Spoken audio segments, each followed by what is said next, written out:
Depuis l'invasion de l'Ukraine par la Russie, le Royaume-Uni s'est imposé comme l'un des plus fervents soutiens de l'Ukraine.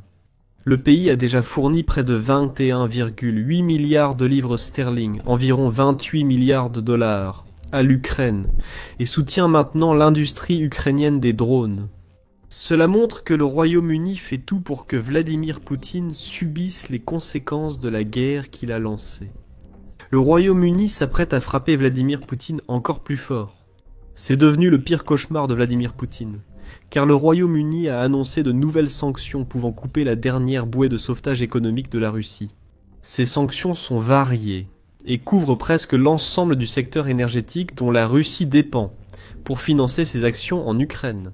Le 15 octobre, le Kiev indépendant a rapporté que le Royaume-Uni impose à la Russie ses sanctions les plus sévères à ce jour. Le nouveau paquet de sanctions du Royaume-Uni cible plus de 90 entités et navires, dont 5 personnes et 35 grandes entreprises russes. 2 entreprises se distinguent, Rosneft et Lukoil. Ces 2 sources de revenus fossiles soutiennent la Russie malgré les pertes dues à l'invasion de Poutine. Donc aucune ne sera ravie d'apprendre les sanctions du Royaume-Uni. Rosneft est une cible majeure pour tout pays occidental cherchant à nuire économiquement à la Russie. Le Kiev indépendant rapporte que l'entreprise représente près de 50% de la production annuelle de pétrole de la Russie, ce qui signifie qu'elle est un producteur si important qu'elle représente 6% de tout le pétrole produit dans le monde. Cette entreprise a beaucoup profité de l'invasion de l'Ukraine par Poutine, du moins jusqu'à récemment.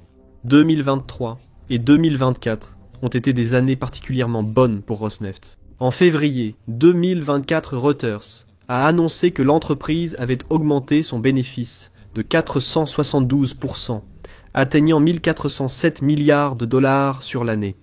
Cela aurait été une excellente nouvelle pour Poutine. Un bénéfice élevé indique des revenus importants, que la Russie peut taxer pour financer le trésor de guerre de Poutine. En 2024, Rosneft aurait aussi largement contribué aux 131 milliards de dollars de taxes générées par le secteur pétrolier et gazier du Kremlin. Cela dit, l'année 2025 n'a pas été aussi rose pour l'entreprise. En août, Reuters a rapporté que Rosneft a connu une baisse de 68% de son bénéfice net d'une année sur l'autre au cours du premier semestre 2025. Cela représentait une perte de 3 milliards de dollars, l'entreprise affirmant qu'une combinaison de restrictions de l'aide d'organisation des pays exportateurs de pétrole et de la baisse des prix du pétrole en était la cause. Le marché connaît un surplus de 26 millions de barils de pétrole par jour, qui devrait passer à 22 millions en 2026 selon Reuters. Il semble que l'entreprise ait su tirer profit de la situation tant qu'elle le pouvait, et qu'elle espérait pouvoir tenir le coup jusqu'à la fin de 2025, tant que les stocks restent élevés. Et les prix du pétrole bas, les sanctions britanniques compliqueront fortement la situation.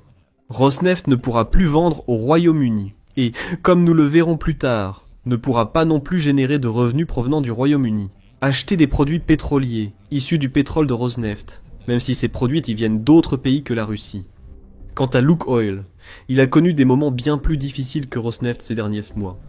Les mêmes problèmes que Rosneft rencontrait affectent aussi cela, un autre géant russe de l'énergie, et le bénéfice en a été la principale victime. En mars, le Moscow Times a indiqué que les bénéfices de Lukoil avaient chuté de 265% en 2024, l'entreprise subissant des pertes liées à l'acide. La Russie exige davantage de taxes sur ses ventes de pétrole. L'entreprise est restée rentable cette année, générant 101 milliards de bénéfices nets pour 1021 milliards de chiffre d'affaires. Mais ces 101 milliards de dollars représentent une forte baisse par rapport aux 137 milliards de bénéfices que Lukoil avait enregistrés en 2023 là. Les signes d'une entreprise en déclin commençaient à apparaître. Et comme pour Rosneft, 2025 a frappé Lukoil encore plus durement. Le 29 septembre, Upstream Online a rapporté que la production de pétrole et de gaz de Lukoil était tombée à son plus bas niveau. En 4 ans, au cours du premier semestre 2025, Lukoil faisait face à ces baisses depuis un certain temps déjà. La production avait diminué en 2023 et en 2024, bien qu'elle soit maintenant confrontée à une production plus faible que jamais depuis le début de la guerre en Ukraine. Pour une entreprise qui devrait pourtant profiter énormément de la quantité de pétrole et de gaz que la Russie doit vendre pour que Poutine puisse continuer à mener sa guerre. Ces baisses choses sont douloureuses. Lukoil vacille depuis un certain temps déjà. Le Royaume-Uni vient d'arriver pour donner un coup de pied rapide dans les dents, avec ses nouvelles sanctions. Mais même si Rosneft et Lukoil font la une des journaux en ce qui concerne le nouveau paquet de sanctions du Royaume-Uni, elles sont loin d'être les seules entités visées par le Royaume-Uni. Plutôt, il a été dit que Rosneft ne pourra pas gagner d'argent en vendant du pétrole brut à des pays qui le raffinent ensuite en produits comme l'essence pour les vendre au Royaume-Uni. Il en va de même pour Lukoil, et la raison pour laquelle aucun des deux pays ne pourra gagner de l'argent par cette voie est simple. Le Royaume-Uni a également interdit l'importation de produits pétroliers raffinés dans des pays tiers utilisant du pétrole brut russe. C'est ce que précise le communiqué officiel du Royaume-Uni sur les nouveaux paquets de sanctions. Et cela signifie essentiellement que le Royaume-Uni met en place des sanctions secondaires contre les pays qui tentent de vendre des produits de pétroliers ayant une origine russe traçable. Pour mesurer l'impact de cette sanction, il faut examiner une méthode ingénieuse utilisée par la Russie pour contourner l'interdiction d'achat direct de ces produits pétroliers. Prenons l'Inde. La guerre en Ukraine a fortement bénéficié à l'Inde pour ses importations de pétrole brut. Les sanctions ont forcé la Russie à se retrouver dans une position où elle devait vendre son pétrole brut bien moins cher qu'elle ne l'aurait fait autrement. L'Inde en achète autant qu'elle peut. Un exemple de cela a été évoqué dans un article d'Al Jazeera datant du mois d'août.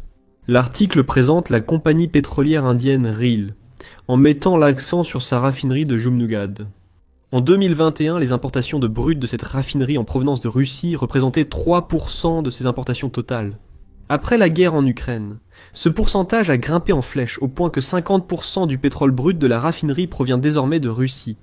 En 7 mois, en 2025, cette raffinerie a acheté 183 millions de tonnes de brut russe, soit une hausse de 64%, par rapport à la même période en 2024. Cet exemple porte sur une raffinerie. Cependant, c'est une tendance qui se produit partout en Inde, ainsi que dans tout autre pays qui est encore prêt à acheter le pétrole brut russe. C'est là que les nouvelles sanctions britanniques entrent en jeu. La Russie profite encore, même indirectement, des pays ayant sanctionné son pétrole, parce qu'elle vend à des raffineries dans d'autres pays. La Russie vend à l'Inde, puis l'Inde raffine le pétrole russe, et le revend comme un produit indien à d'autres nations. La Russie continue de tirer des revenus de son pétrole, parce qu'elle utilise des pays qui n'ont pas de sanctions contre son pétrole pour accéder à des pays qui en ont. La Russie savait ce qu'elle faisait ici. Un article d'octobre de Reuters indiquait que l'Inde profitait parfois de réductions allant jusqu'à 25 $ par baril sur le pétrole russe. Cette réduction est nettement plus faible aujourd'hui, puisqu'elle tourne autour de 2 $. Cela signifie que l'Inde paie le pétrole russe moins cher qu'un produit équivalent d'autres pays. L'Inde peut gagner plus d'argent et la Russie peut continuer à vendre. C'est un problème. Le Royaume-Uni veut résoudre ce problème sur son territoire, grâce à ses sanctions contre les pays tiers. Tout pays utilisant du pétrole brut russe pour produire des carburants vendus au Royaume-Uni doit désormais choisir. Il doit soit perdre le Royaume-Uni comme client, risquant des millions, soit renoncer à la Russie comme fournisseur et payer le pétrole plus cher ailleurs. Ce pays est sanctionné pour l'achat de pétrole russe, et idéalement, le Royaume-Uni retirera des clients à la Russie. Et la situation empire pour la Russie. Alors que la plupart des sanctions récentes du Royaume-Uni semblent se concentrer sur le pétrole russe, le gaz naturel liquéfié, ou gaz naturel liquéfié, n'a pas échappé à l'attention du Royaume-Uni. Le Royaume-Uni a interdit depuis longtemps les importations de gaz naturel liquéfié en provenance de Russie, ayant mis en place cette interdiction particulière en décembre 2022, avec une interdiction des importations de gaz naturel liquéfié russe à partir du 1er janvier 2023. Cependant, il s'agit toujours d'un secteur grâce auquel la Russie parvient à générer des milliards de dollars par an. Ceci s'explique surtout par sa flotte fantôme de navires qui transportent illégalement des produits énergétiques russes. Nous reparlerons plus tard de cette flotte fantôme que le Royaume-Uni a aussi lourdement sanctionnée. Pour rester sur le gaz naturel liquéfié selon le Centre de recherche sur l'énergie et l'air pur, ce secteur rapportait à la Russie 43 à 44 millions de dollars par jour en septembre. Cela équivaut à 1,26 à 1,3 milliard de dollars en un mois, révélant un autre secteur énergétique finançant la guerre de Poutine en Ukraine. Étant donné qu'il ne peut plus avoir d'impact direct sur le gaz naturel liquéfié russe en raison de l'interdiction déjà en place. Le Royaume-Uni a opté pour une approche semblable à celle utilisée pour le raffinage du pétrole par des tiers. Il vise d'autres pays, qui bénéficient du gaz naturel liquéfié russe. Le communiqué de presse du Royaume-Uni concernant les sanctions explique plus en détail. Le Royaume-Uni sanctionne aujourd'hui également 7 méthaniers spécialisés et le terminal chinois de gaz naturel liquéfié de Beihai. Le Royaume-Uni déclare que Beihai importe du gaz naturel liquéfié d'Arctique. Gaz naturel liquéfié. Le principal projet russe de gaz naturel liquéfié perturbé et sanctionné par Londres en février 2024. Plus de détails sur le terminal sanctionné proviennent de Captain, qui indique que Beihai a reçu sa toute première cargaison d'Arctic gaz naturel liquéfié, le 28 août, et est depuis devenu une destination clé pour le gaz naturel liquéfié russe. Auparavant, selon la même source, Arctic gaz naturel liquéfié rencontrait des difficultés car les sanctions américaines imposées en 2023 avaient rendu extrêmement difficile pour la Russie de trouver des acheteurs. La Chine était d'abord méfiante, craignant que ses entreprises énergétiques ne subissent des sanctions américaines si elles acceptaient les cargaisons d'Arctic gaz naturel liquéfié. Cette position a évolué en août, après la rencontre de Vladimir Poutine et Donald Trump en Alaska. Le Royaume-Uni a réagi en mettant en place le type de sanctions que la Chine redoutait. Certes, le Royaume-Uni utilisant ces sanctions secondaires n'aura pas autant d'impact que si les États-Unis faisaient de même. Cela met tout de même plus de pression sur un projet de gaz naturel liquéfié russe, alors que Poutine a vraiment besoin que Arctic gaz naturel liquéfié se passe au mieux. Le Royaume-Uni a concentré ses autres sanctions sur la flotte fantôme et une raffinerie indienne. Dans ce dernier cas, le Royaume-Uni a sanctionné Nayara Energy, parce qu'elle a importé 100 millions de barils de pétrole brut russe en 2024. Le Royaume-Uni déclare que ce pétrole valait 5 milliards de dollars et que Nayara Energy a profité des ventes de produits raffinés issus du pétrole russe.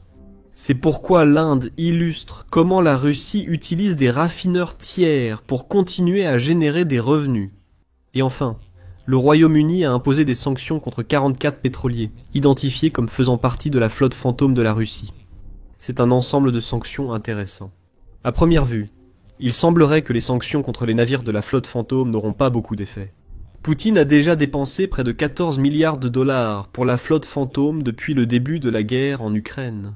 Parce que la Russie utilise ses navires pour contourner les sanctions occidentales sur son pétrole.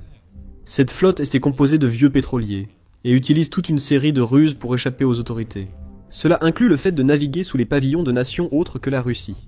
Elle possède des structures de propriété complexes qui rendent difficile l'identification des véritables propriétaires de chaque navire, et elle désactive les transpondeurs du système d'identification automatique afin qu'ils ne puissent pas être facilement suivis pendant la navigation. Beaucoup d'argent et d'efforts ont été investis dans cette flotte pour permettre à la Russie de contourner les sanctions. Il est difficile de voir comment les sanctions du Royaume-Uni sur 44 navires de la flotte fantôme pourraient vraiment changer la situation. Mais c'est le cas, et pour plusieurs raisons. Premièrement, une sanction contre un navire de la flotte fantôme sert essentiellement de cible. C'est un pays qui dit à la Russie qu'il sait à qui appartient ce navire et ce qu'il fait. En d'autres termes, le navire ne peut plus se cacher, et il aura des problèmes si les pays qui l'ont sanctionné le voient naviguer.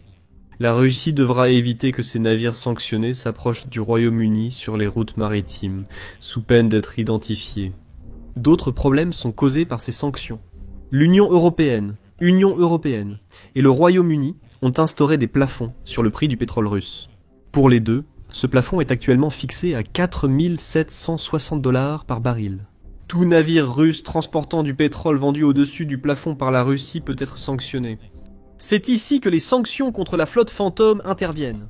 La Russie tente de vendre au-dessus du plafond, bien que cela reste sous le prix du marché, grâce à sa flotte fantôme. Avec ces sanctions, le Royaume-Uni dit à toutes ces entreprises qu'elles ne peuvent pas fournir d'assurance, d'immatriculation ou de services financiers à ces navires spécifiques.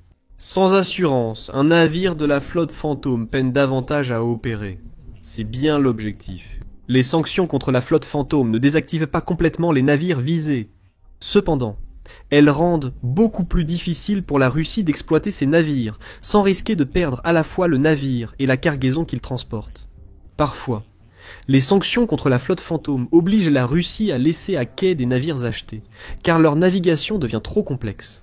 À ce stade, la Russie a gaspillé de l'argent pour acheter le navire, ce qui réduit une voie de transport de ses produits énergétiques vers d'autres pays. Le Royaume-Uni vient d'imposer de lourdes sanctions à la Russie, ce qui causera d'importants dégâts. La chancelière britannique Rachel Reeves a déclaré Alors que l'agression de Poutine s'intensifie, nous passons à la vitesse supérieure. Notre réponse: le Royaume-Uni continuera de priver de fonds la machine de guerre de Poutine. Nous tiendrons responsables tous ceux facilitant son invasion illégale de l'Ukraine. Ceci explique pourquoi le Royaume-Uni cible désormais l'Inde, la Chine et la Russie. La collègue gouvernementale de Reeves, la secrétaire aux affaires étrangères du Royaume-Uni, Yvette Cooper, a également commenté les nouvelles sanctions. À ce moment crucial pour l'Ukraine, l'Europe renforce son action. Le Royaume-Uni et ses alliés renforcent la pression sur Poutine en ciblant son pétrole, son gaz et sa flotte fantôme. Nous poursuivrons nos efforts jusqu'à ce qu'il cesse sa guerre ratée et prenne la paix au sérieux, a déclaré Cooper. Elle a ajouté que Poutine continue de forcer l'armée russe à endurer des pertes inimaginables, tout en attaquant l'Ukraine. Selon Cooper, l'économie de guerre russe s'effondre. Le Royaume-Uni a l'intention de faire sa part pour transformer ce craquement en un effondrement total. Le Royaume-Uni a également décidé d'ajouter un peu d'insulte à l'injure avec sa dernière série de sanctions. Leur timing est très délibéré, car la présentation de ce paquet coïncide justement avec la semaine de l'énergie russe. L'agence TASS indique que Poutine participera et s'exprimera à la session plénière de l'événement. Le thème de l'édition de cette année, organisée depuis 2016, est « Construire ensemble l'énergie du futur », selon TASS. La Russie va avoir encore plus de mal à le faire maintenant que le Royaume-Uni a imposé autant de nouvelles sanctions contre elle. Poutine est sous le choc de ce coup porté par le Royaume-Uni, mais il sait aussi qu'un autre coup l'attend. Il faut se rappeler que le Royaume-Uni n'est plus dans l'Union européenne. Ainsi, chaque paquet de sanctions vient directement du Royaume-Uni, non d'un bloc européen. Aussi douloureuses que soient ces sanctions pour la Russie, Poutine sait que le coup dur que son pays vient de subir sera suivi d'un choc encore plus lourd. L'Union européenne prépare actuellement son 19e paquet de sanctions qui devrait s'inspirer de celui récemment adopté par le Royaume-Uni. Politico indique que le prochain paquet de l'Union européenne devrait aller plus loin que celui du Royaume-Uni, ciblant des entités au Tadjikistan, au Kirghizistan et aux Émirats arabes unis. Un projet du paquet de l'Union européenne révèle également les noms de 120 pétroliers de la flotte fantôme qui vont être frappés par des sanctions. 9 banques, 2 sociétés pétrolières et une plateforme crypto internationale semblent permettre à la Russie de recevoir des revenus énergétiques en crypto-monnaie. Politico indique que la version préliminaire du document sur les sanctions de l'Union européenne consultée comportait un espace pour les ports de pays tiers recevant des produits russes. Cet espace était vide le 24 septembre. Le Royaume-Uni a peut-être donné à l'Union européenne quelques indices sur ce qu'elle devrait cibler avec sa liste de sanctions. Au final, tout ce que le Royaume-Uni a annoncé le 15 octobre vise à accentuer la pression sur un secteur énergétique russe déjà en difficulté. Sans ce secteur, l'économie russe s'effondrerait. La Russie subit une forme énergétique du syndrome hollandais, qui ronge le pays de l'intérieur. Découvrez-en plus dans notre vidéo. N'oubliez pas de vous abonner à The Military Show pour plus de vidéos sur les sanctions récentes contre la Russie après l'invasion de l'Ukraine.